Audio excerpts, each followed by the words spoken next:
Okay, we're just going to look at how to recycling steel. So things that are magnetic, iron, steel, and some stainless steels. Apparently there's 3 types of stainless steel, 2 of which are magnetic and 1 which isn't, but that's quite interesting. So we're just going to test anything that's magnetic that we can recycle. And I'm going to use the tin, it's magnetic anyway, and put as many things as I can in so it can just keep it tidy and we can send it all together.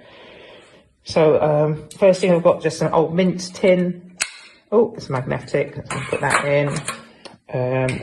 These come from a friend, and these come out of something she buys every month. There's packaging. They get a free one of these every time, so it just waste, and that's magnetic. Oh, this is the lid of some syrup, and these are the bottoms of things like cocoa and custard powder. You can check that they're magnetic, put them in. This looks like someone's given me, it's maybe an old glass that's broken, the cup, and that's the handle of the glass. A few, we've got some can lids, they're magnetic. And now we've got a few things that are magnetic. This is another can lid, funnily enough, and that isn't magnetic, so that's not going in. A wine bottle, that's not magnetic. And some jam jar lids. Oh, so that's going in. Another lid, that is as well. This isn't recycling, but it's just quite an interesting one. Obviously iron, when it gets wet, goes rusty. So that's another good clue of whether things are iron or steel or not. It is iron. I'm not going to recycle it because it's mine. I'm going to have it a good clean. This is something I found in my grate. I must have been on a piece of wood that was in the fire. That's magnetic, that's waste, that can go. Oh, some lids of some alcoholic beverage. That's magnetic as well.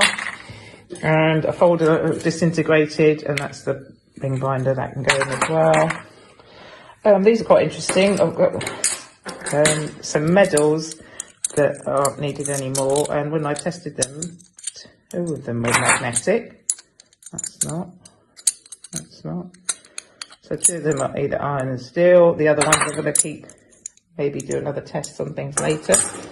This is quite an interesting one. So the outside, it's magnetic, but it's not kind of thing. I'm actually testing the little bit in the bottom, which is interesting. So that is magnetic. That's steel. That can go in, but the outside, the softer bit, isn't. This is aluminium, and we can probably get rid of that wax, put it in the bin, or give it to someone who remakes candles.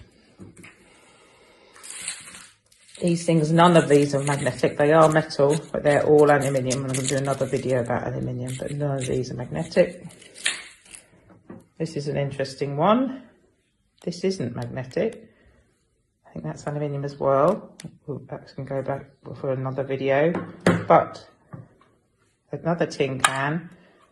This is magnetic, it's not tin, it's a steel can, but the ring pull is aluminium, and I think it's the ring pull. You can see it's actually slight. Once you start looking at aluminiums, it's quite easy to tell whether things are aluminium. It's a lot lighter in colour and quite light, as in less dense.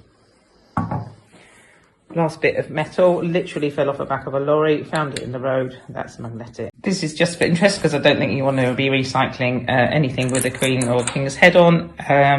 Copper coins used to be, the old ones, which I always think is actually the darker ones, you can almost tell them apart, were made of like alloys, zinc, copper and tin, so they're not magnetic. But the newer ones, oh, there we go, which are definitely more shiny. Interestingly, they're the same weight and diameter as the old coins, but they've got steel in them. They're copper plated steel, so they seem to tend to stay shinier for some reason. That's not, that one is.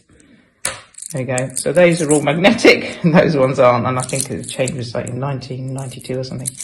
Anyway, that's just for reference. We're not going to recycle those. We're going to spend them.